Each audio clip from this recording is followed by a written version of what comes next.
จาคำเดียวไอคิววันนี้หูขวางแล้วดูสปป๊อปอยากกินนมละนะซ้อมแต่เท้ามือใส่นักโต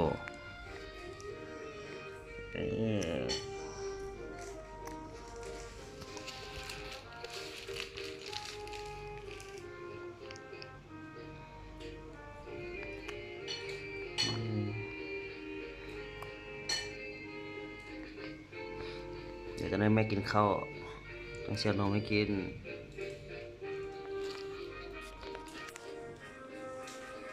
ดื้อแพ้ดูมันก็นั่นขนาด พันแก้มไปอยู่เนาะมือนี่น่ะจะมาหัดแก้มแล้วก็ยังไปอยู่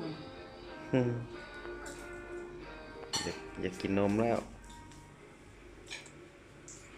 สวัสดีค่ะช่วงนี้เราชมข่าวในพระราชสำนักค่ะสำนักข่าวไทย เดี๋ยวจะได้แม่กินข้าวก็ได้ มี